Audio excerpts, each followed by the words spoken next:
Friedrich Nietzsche once said, "We have art in order not to die from reality." This might seem like an exaggeration, but is it really? How much of your day do you devote to watching television or reading a book or scrolling through social media to find something that sparks an emotional response? All of these are forms of art, and it's impossible to imagine life without them. For this podcast, I plan to talk to creative people from all mediums about their creative process, and also about why and how creativity is important to the culture of America. Welcome to the Song of Roland, American Culture at Full Volume, where we turn everything up to 11.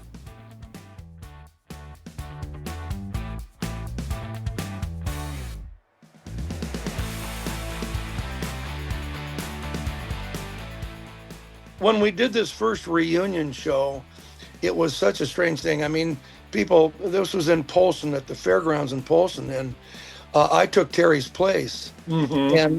And it was such a phenomenal event. I mean, I'm talking actually out of body experience type. Wow. Strange events as you're playing on stage, and different song would create these emotive moments for so many different groups of people. You could see small groups of people of 5 or 6, or a couple that were hugging. You know, it depended on the song that was being played, but it was a phenomenal celebration of life and all that had been given by these wonderful people in the band. So more people got to at least, again, kind of cleanse themselves, if you will, because you think of all the people that knew them, and they could talk to their friends, but they were never in a gathering because the band members weren't there. So Mission Mountain got back together, and that was the opportunity for all of these folks to finally have some closure. Take a behind me. Everybody take a behind me. Hey, hey, honey, take a behind me. Bruce Robinson has led an extraordinary life. As the younger brother of Terry Robinson, the lead singer for one of the most successful bands in the history of Montana, the Mission Mountain Wood Band, Bruce stepped in to perform in his brother's place when the band reunited several years after some of the band members, including Terry, died in a plane crash in 1987. Bruce also served as the coordinator for the extras on the film Heaven's Gate, which was shot near Bruce's hometown of Kalispell. He also owned several branches of Budget Tapes and Records, one of the largest record chains during that period.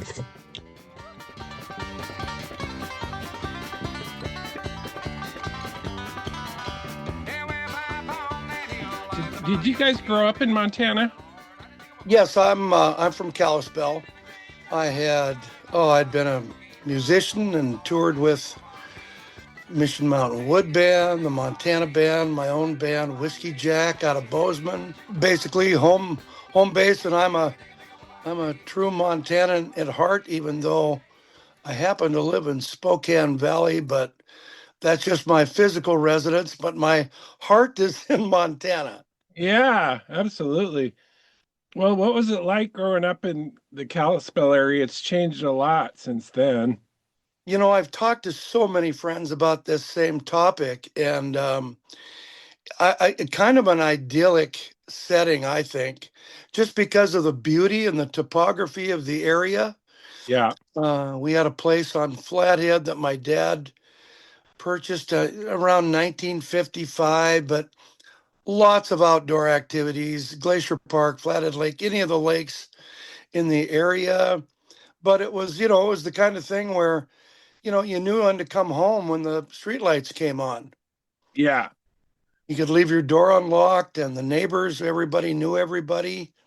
So it was a great place and great time to grow up. And, I think also I had the music element to it because, the 50s, 60s, 70s, and 80s for that matter, but what an era to be exposed to, I think, some of the best music of generations, although my parents would say the same thing about Glenn Miller and Tommy Dorsey.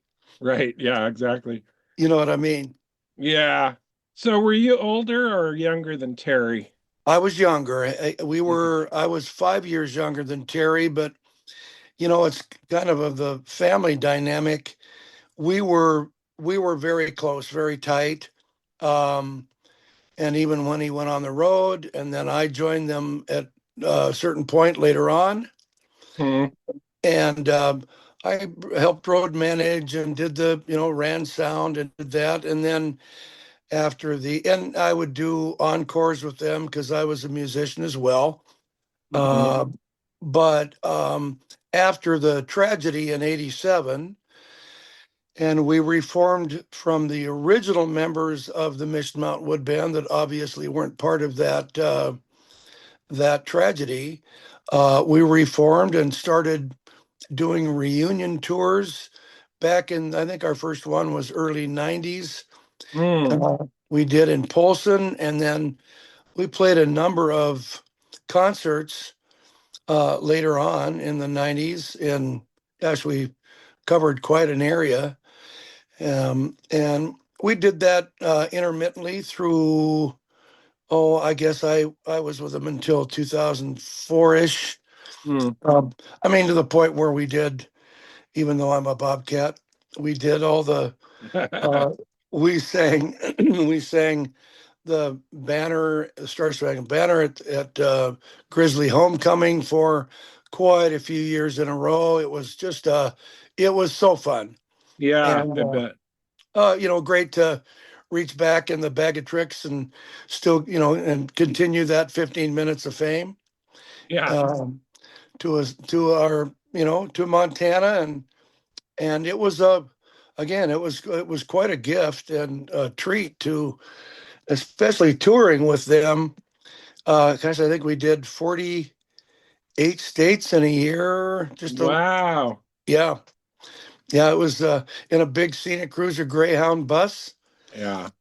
So got to know a lot of people and a lot of uh, friends throughout the entire United States, Yeah. uh, and get to see the Carolinas and Florida, New York, and all the way across the Midwest into and Texas and California, Arizona. The place that was probably the lightest, even though we did a few shows, Washington and Oregon, and then some in Montana. But we were touring all the time Mm. with short intermittent breaks for holidays and things of that nature. Sure. Well, um, you- can you talk about the accident? How that must have been really tough. It was, it's one of those things. It's such a strange event. Um, I, uh, they had come to town as the Montana band and done one of the Willie Nelson. I think they called it the Wrangler Showdown or something like that, and they had played in Everett, Washington, for one of those. And I happened to live in Seattle at the time, was working in the radio business. So we got to spend some time as Terry did interviews Mm. on several of the stations in Seattle. But I had booked a gig for them at a place called Parker's on 99.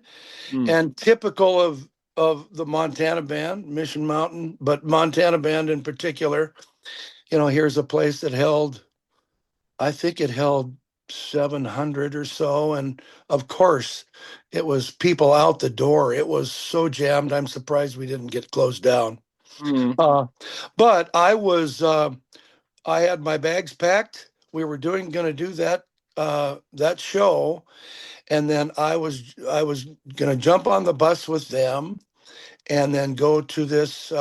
They were going to come over to the area that I live in now, close to Post Falls, play at a bar here in the Post Falls area.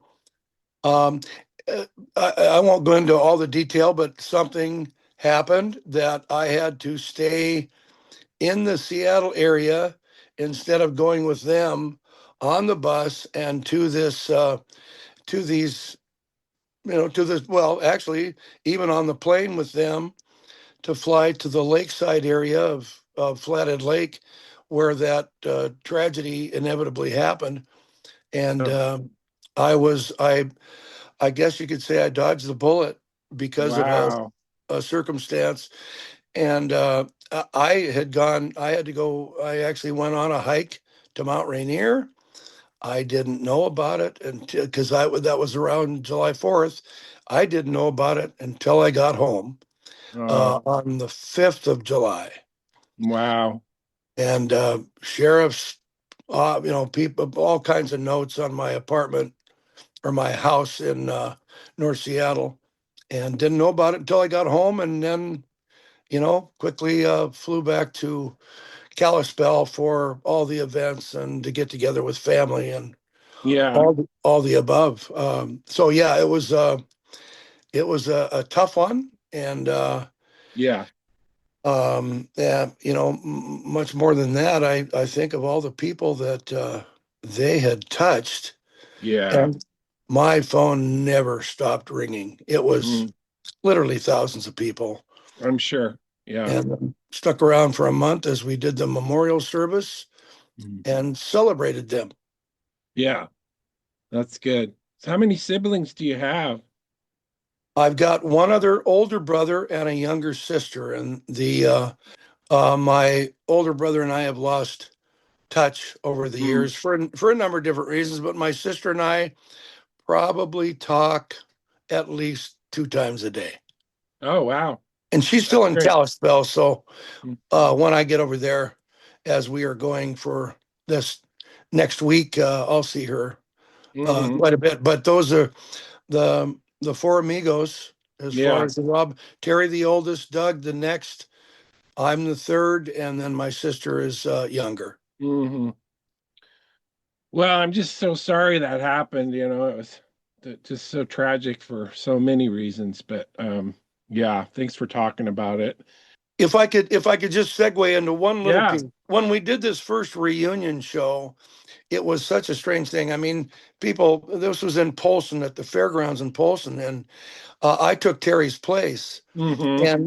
and it was such a phenomenal event. I mean, I'm talking actually out of body experience type Wow. strange events as you're playing on stage, and different song would create these emotive moments for so many different groups of people. You could see small groups of people of five or six, or a couple that were hugging.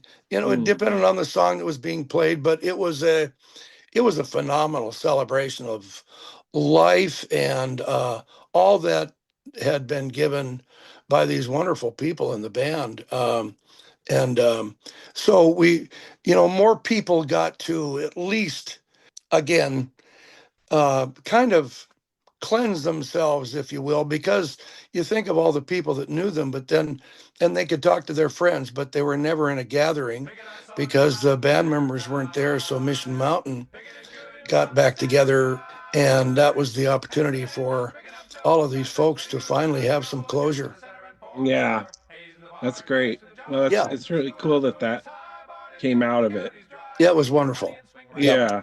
At her home in the wagon track. You know where, I don't care. Set your lady to rocking chair. Fiddle spike, kick it all night with daylight. Mountain time.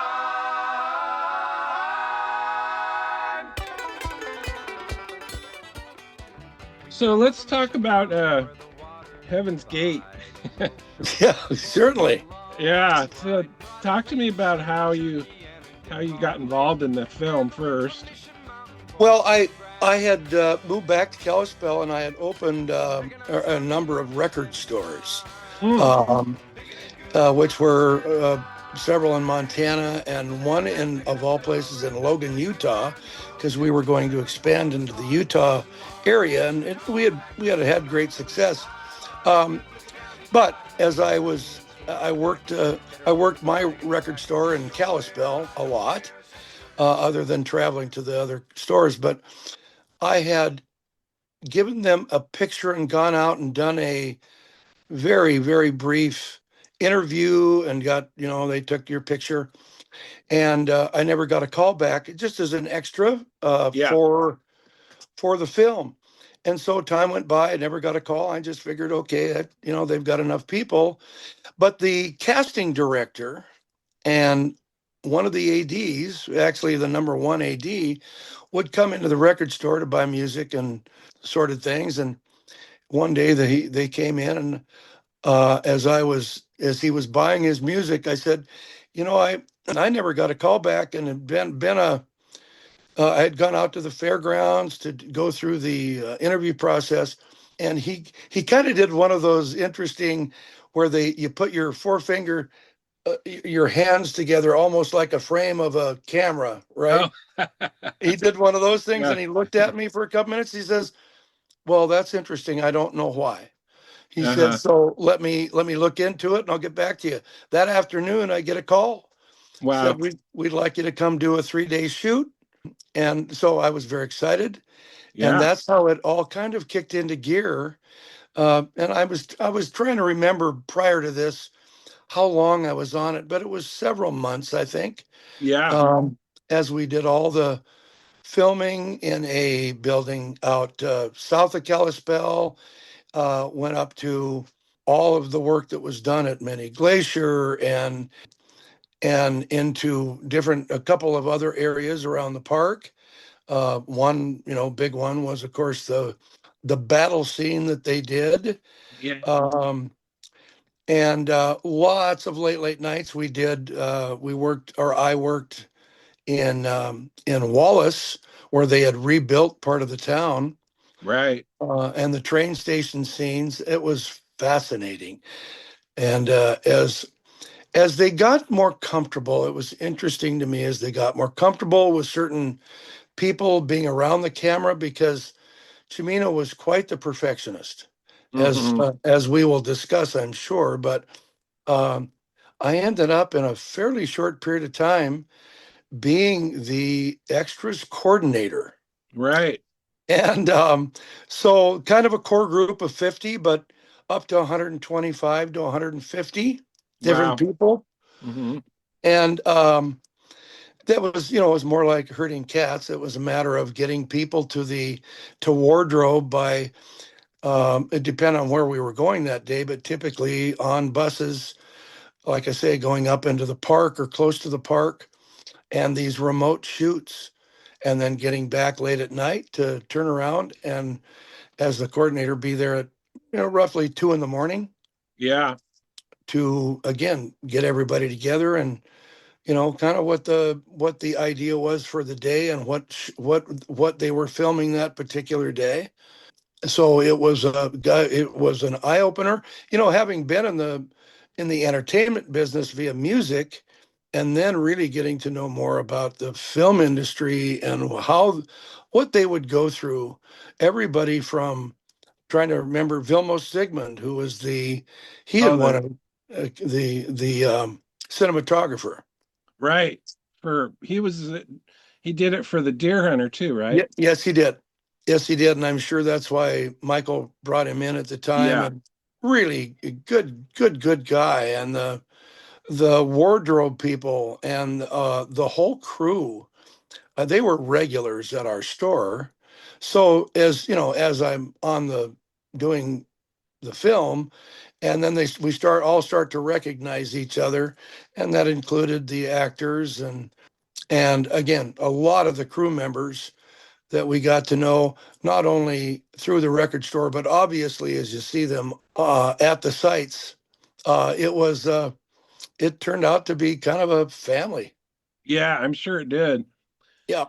So talk to me about the big old skating rink building, because you were telling me before about how you guys spent hours in that place and in the middle of wearing Well, these wool suits and everything. there were there were two. There was one up at Many Glacier, but the one that was built out by our old radio station, out behind that area in Kalispell. So they built the building to look exactly like the inside of the building that we Hmm. filmed in, both externally, internally, up at Many Glacier. They built this big building, and this is back to his perfectionist mindset. I Yeah. really think he was going to replicate the phenomenon that he had created through Deer Hunter. Yeah. And so here are all of these extras and actors, including my I ended up being my best pal, Norton Buffalo, who Mm. was in the film, but he was in those those interior shots at the skating rink, because skating rinks back then were like they were the community center. It's where they had Mhm. meetings and where people got together, and the weekend skating with music and families coming in, and it was quite the phenomenon. But um, so Michael would, here we are in 95-degree weather, Mm. and I don't want to overstate or exaggerate, but it feels like they'd run one 30-second sequence, and he'd do it, I want to say 100 times, but it might be 50 or 60. But here we are. I mean, there were occasions where people would actually pass out from heat Oh, wow. exhaustion. Yeah. Mm. It's not that they wouldn't give us breaks and water. It's just that it was overkill, and probably one of the reasons the cost overruns, because of that mindset that he had about perfectionism and creating these unbelievable settings and sets, and trying to be perfect in what would go on inside of that community hall known as the skating rink. Yeah. Well, as you know, I read a couple of books about the whole process, and Sure. it really is fascinating to me how determined he was to be as authentic as possible, and how much that ended up, contributing to the enormous cost of it. But it's also interesting to me, and we talked a little bit about this before, how it seemed like everyone involved really did believe that this was going to be a masterpiece, right? No question. No question. And on reputation alone, but Yeah. also the Johnson County War. Yeah. Um, I'll keep using the word phenomenon, but it kind of was, with all of the immigrants coming out west, and then having no idea what they were getting into, thinking they could all come out and do farms or sheep farming or whatever it was going to be, and then running out of food for the family, so they would snipe a cow, Hmm. and to feed a number of different people. They oftentimes got caught and then were executed, either hung or shot. Right. Yeah, that was an interesting time for sure. Yes, indeed. Yeah. My sweet Maria, never long gone. Sweet Maria, never long gone, never long gone. I just got into this town. Another thing that was interesting to me was besides the amount of time that you guys put into doing all these shots over and over again, you also had like a 2-hour commute to the glacier location, right? Oh, in some cases at least. Actually, if you think of going over to Wallace, that was similar, and then staying overnight and in Yeah. camping settings, and then doing the shoots during the day. But those commutes out to even out to East Glacier, and then to the couple of areas, and I keep saying Many Glacier, but that's or Two Medicine area. They were long, and I'll tell you, people. Yes, we would stop at a certain convenience store, and lots of beer was purchased. Those guys probably just loved us, and Yeah. every sandwiches, and lots of chocolate, things of that nature.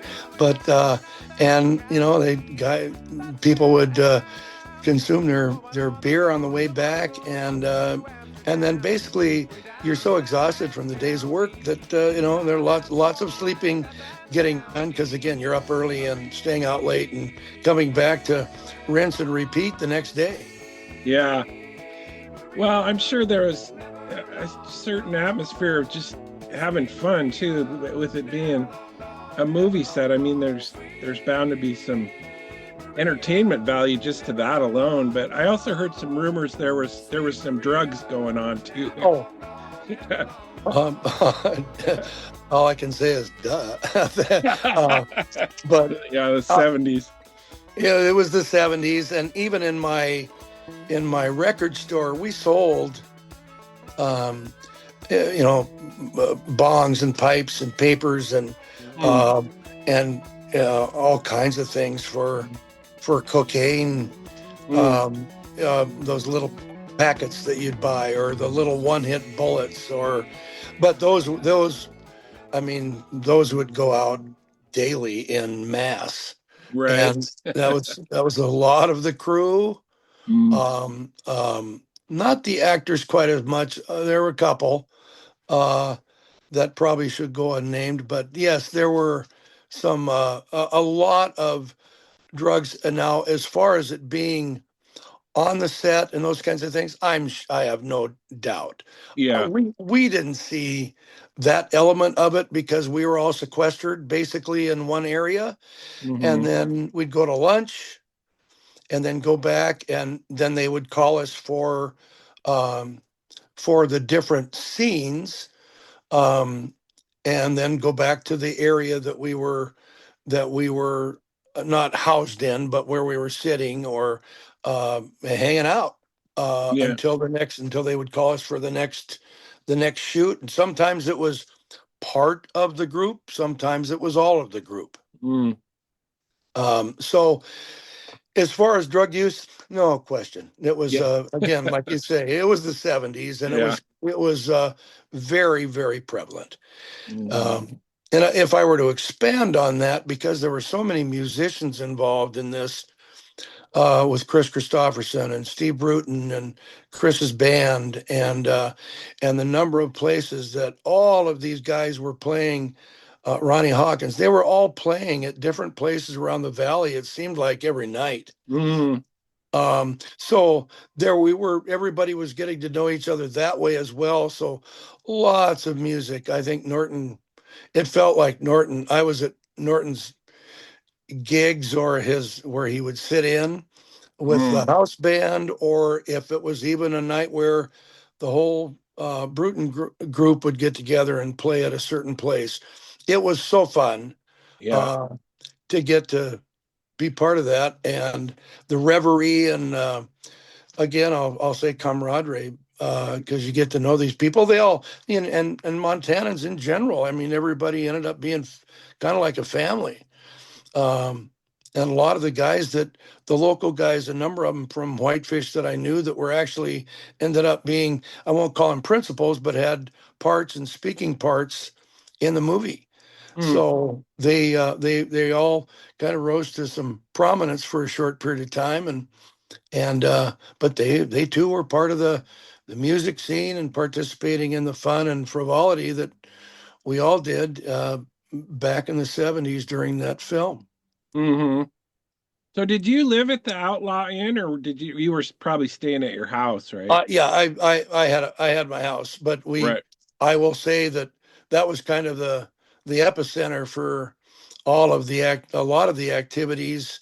If there were, you know, nobody was called, or for some reason, everybody gravitated, probably because most of the actors were there, and would gravitate to the Outlaw Inn Mm. for as much reverie as we could squeeze into a few hours, and then for some of us having to be back at wardrobe at Oh Dark 30. Yeah. Oh. But I Not a will lot. say, what's that? Not a lot of sleep. No, what was sleep? Who needed that? We were young. Yeah. But I can tell you there was a lot of sleep going on on the buses, particularly on the Oh way up. yeah. Lots of snoring. Yeah. Lots. So the battle scene when when Cimino presented the first cut to the producers, the battle scene was an hour and a half. Oh yeah. No, that So was, so yep. how many days did that take to shoot? It must have taken forever. Oh gosh, where all I can recall is a couple of weeks. Yeah, that sounds right. Um, and that was a back and forth, but it was everything from assembling. Well, the crew inevitably built them, but I can remember being involved in an opening of the very beginning of building these battle wagons. I'm carrying a lodge pole pine across the front of the opening part of that particular filming sequence, Mm.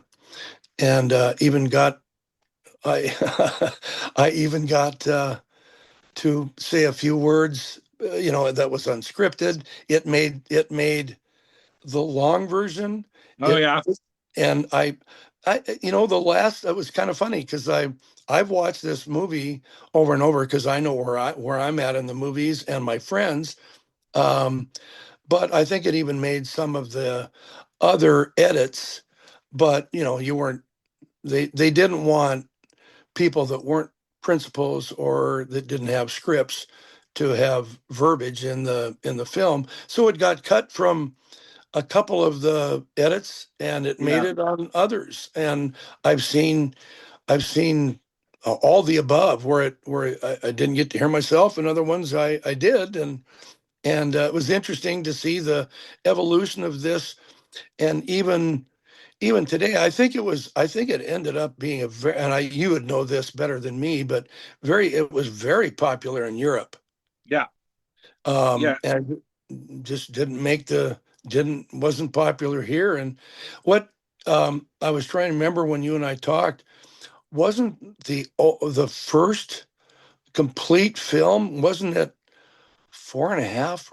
It Was was it four? actually 5.5 hours. 5.5 hours. Yes. Who is gonna Yeah. who's gonna sit through that? Well, so that was the one he showed to the producers, and they managed to get him to cut it down to 3.5 hours before they had the first premiere.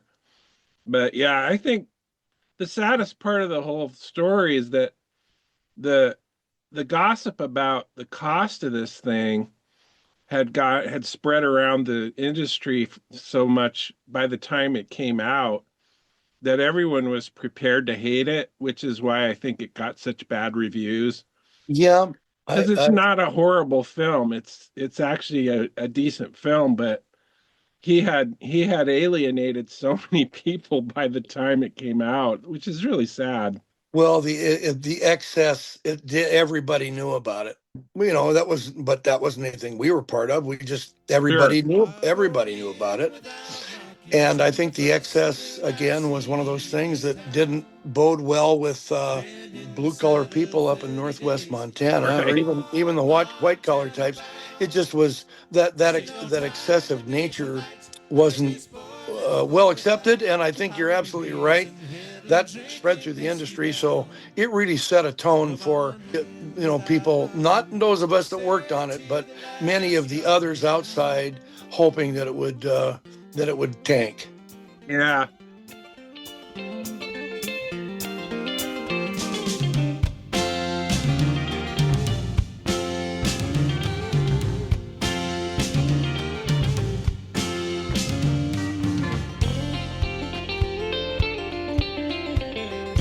I'll go in without knocking to the first saloon I see. So, what was it like when it did tank? It must have been disappointing for all of you guys that were involved in it. I hate to use that trite term. It was what it was, but yes, I will say very disappointing. In fact, I actually sponsored the opening in Bozeman because Mm. my record store was right across from the theater that we sponsored it, and you could tell once the movie got going and how it ran long. It was running longer than expected, and we had. I'm trying to remember who was there that kind of spoke and introduced it, Mm. and I don't. Sorry, I can't remember who did Yeah. the opening speech. But you know, there were people that left. There was some applause. Yeah. There was even some applause at the very end, but there were also some boos. Mm. And but I Yeah. can tell you that it was disappointment from the fact that everybody thought it was gonna. It's just the law of contrast. Everybody thought it was going to be great, and because of all the negativity surrounding it, uh, it turned out not to be so. But I think there was still an appreciation and pride in the fact that people had put so much time and effort into it, but great disappointment that it didn't do better at the box office. Yeah. So what was the name of your record stores? Budget Tapes and Records. Oh, okay. Yeah, of course I've heard of Yeah, that. and they were, I mean, almost all the, Helena, Missoula, Great Falls, Bozeman, Billings, Kalispell, and then it was, I mean, they had 100 and some odd stores throughout the Northwest, and it was based initially out of Denver. They opened in Seattle, and Mm, so it was all around the West and Northwest. But yeah, Budget Tapes and Records, mm-hmm. uh, Yeah. and and and actually we were. Not to change the subject, but we were very responsible for the success of the Mission Mountain album because I played it and recommended it to our conferences or when we'd get together, and we sold a lot just because of the all the owners of the stores knowing each other and the Right. recommendations. So it Well, was that's cool to know that you were kind of instrumental in helping them get the word out. It That's it definitely helped. It yeah. definitely helped. Free Right. advertising never hurt, and actually had interviews with the. I remember I did in Kalispell with KCFW there. They did interviews because these guys were on multiple shows, Yeah. national shows. But yeah, it was awesome to have everything kind of work intermittently between the Yeah. music side and then being part of the Heaven's Gate thing Mm, was just um, another rung in the ladder of whatever whatever success anybody was having at the time. mm. So it's always been kind of interesting to me. That's probably the most successful band to come out of Montana, even to this day. And I've always kind of wondered why there's not more bands that make it big and that from Montana, because it's such a rich creative. I mean, the creative energy here is so rich. There's so many good writers and painters and And great musicians yeah, and great artists. Um, yeah. it's I think before the internet, and I think the thing that helped with the Mission Mountain side was the contact, the bass player's brother, Dick Riddle in New Hmm. York, who Okay. had some great success with a folk group called Three Young Men from Montana, and then he started writing um, shows and plays for Broadway and off Broadway. Hmm. But the management was out of New York, and that's also one of the things that ended up Ah. breaking up the band because everybody was wondering where the money was going, and Hmm. nobody's ever sure where that ended up. But because of that, and the drive by the guys in the band, Hmm. and the marketing mindset, and the popularity of just the live shows, Hmm. Yeah. didn't matter where we went. First time, there'd be a handful of people. The next time, the place would be packed because Hmm. the word spread so fast. But uh, it was the agencies that they got involved with where this new style of music was coming out, crossover between country, rock and roll, and pop. Yeah. And actually, Mission Mountain was one of the first signings for the agency that ended up Pure Prairie League, Alabama in Oh. particular. So they were kind of formed for this new sound. I mean, you'd have a steel guitar and a rock and roll tune, or Hmm. you'd have the electric fiddle, which you'd think of White Bird with it's a beautiful day. But all this interaction between different music styles and instrumentation. And Mission Mountain, they did a lot of that, and people caught wind of it, and other bands started some mirroring. I mean, it was a shared value, let's say, but I think they were at the front end of that, and because of that, this newness and the success of the live shows, the only Yeah. thing that the downside with them is they, as Rolling Stone, I think, did an article called "The Band That Wouldn't Be Bought." Mm, And they didn't want to do the formulaic music, the 2 minute 32 seconds or 2:38 that hit. They wanted to continue to do and write their style, mm, um, which in the long run hurt them until the Montana band formed, and then they became more comfortable with doing again standardized, a little more standardized in terms of having a hit with with a 3 chord sound. I yeah. always compared it to Loggins and Messina. They had an album called "Sittin' In" with Danny Boy and all, or Danny's song, and a number of others that didn't become platinum until they did their next album called "Full Sail," that had "Your Mama Don't Dance" and "Your Daddy Don't Rock and Roll." Mm, mm, That took off so much from a numbers perspective that all of a sudden, "Sittin' In," everybody started buying their first album, mm, and that became platinum. Well, the Montana band was very close to doing that right before they perished in the plane crash. mm, yeah. Oh, so I know Quist is still out playing here and there. Do you have any contact with him? Oh, he's one of my best friends. He's my I would call him my fill in big brother. In fact, I'm heading to Montana on Thursday, and they'll be at our lake place for several days. Boat ride, great food, music, um, and a nice intimate gathering of friends that it makes it so special. But yeah, Rob and Bonnie are probably two of my closest friends. Oh, that's great. Yeah, Yeah. I interviewed him for the podcast a while ago, and he just seems like such a nice guy. I haven't had Oh, a he's a chance to meet him in person. such good people, and he still plays. I think we're Yeah. going to miss him for part of the time there, because I think he's got a private gig on Saturday, or he does Thursday, Friday, Saturday, and then an evening type thing on Sunday. So Uh, he's not slowing down playing, and he plays with his daughter Halliday, right. who's a great musician in that group. So never say die. Yeah. So what did you do after did you sell the record stores, or did they just close down when the Oh no, we as all things go, I was getting divorced, and turned that over to my former wife, who's still a very, very good friend of mine.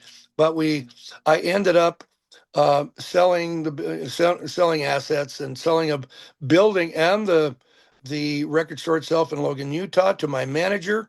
Did the same thing with my partner in Bozeman, and records from the record store perspective.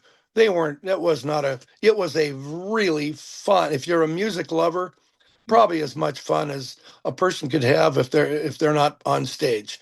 And um, the profits on, I mean, really, if you think about it, you sell a record, and to the retailer, the net profit is yeah, was probably a dime on a dollar. right. So Yeah. very low profits. Of course, I didn't research that before I went into it. I went into it because I loved it, and sustained it for quite a while. But records, as all things do, that all changed, and here it is. Here records are coming back again. Yeah, isn't that funny? Yeah, I've Yeah. I've got a fabulous collection of collectibles and things that I have such a tough time parting with, but I'm to the point I probably should, but I still don't want to get rid of them because Oh yeah. they're just No, those things are probably invaluable now. they're Yeah. some of them are, and of course I bought a lot of pressings Mm, and things out of Europe that were limited, just right. in instinctually thinking that they would be hot in years to come. And they're still just some of my favorite things, collections in my house. And you know how records are; they're kind of hard to haul around anymore. And you don't. Yeah, that's true. I don't plan on moving anytime soon, so they'll sit in my basement, and I'll occasionally pull out a couple and play them. Mm. Did you ever appear in a movie again? I did a lot of I did a lot. I didn't. The answer to that is no. I did a lot of commercials and voiceovers, a few, and some. I did some stuff in Seattle as well when I moved there because I worked at a radio station. They Oh, knew I okay. had some acting background and some music background, so they would use me on occasion for filming filming commercials. So that's about as close. Yeah. I acted in community theater out of Whitefish, and that was, oh, what a joy. And there were actually quite a few people from that worked on those plays that were part of Heaven's Gate. Oh, yeah. I'm not surprised. That's funny. Small town, small Yeah, town. Everybody exactly. knows everybody. Yeah. So great intimate surroundings. And boy, I made a lot of friends through the entertainment industry, and Heaven's Gate included. Norton was, hands down. We our birthdays were just a couple days apart. Mm, He'd come up and visit me. I'd go down to his place and visit him. I'd go on tour with him, just brief parts, and actually promoted a series with him throughout Montana, Idaho, and Utah. And just a wonderful, wonderful friendship. And mm, I know that other people in that movie developed a whole number of new friendships that they still have those friendships. mm. Yeah, I'm sure. Well, Bruce, thanks a lot for taking the time to do this. I really appreciate it. Well, you betcha. It's been my pleasure. If you need any more, holler anytime. But I appreciate you taking the time and getting some of the getting to know more about this. And you are writing an article about this, correct? About the Yeah, movie? it's actually coming out this month in it's called Distinctly Montana magazine. So Oh, sweet. yeah, yeah. Well, I'll have to look for that, and I wish you all the best. And I sure like looking at your website too. You've done a lot of great stuff. So Thank you, sir. continued success.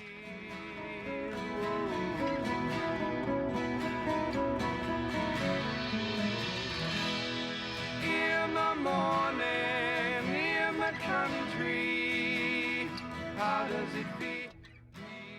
Thanks for listening to this episode of The Song of Roland. I've been talking to Bruce Robinson, who played in several bands in Montana back in the 70s and 80s and 90s. He also served as the extras coordinator for the film Heaven's Gate. Join me again next time for another episode of The Song of Roland.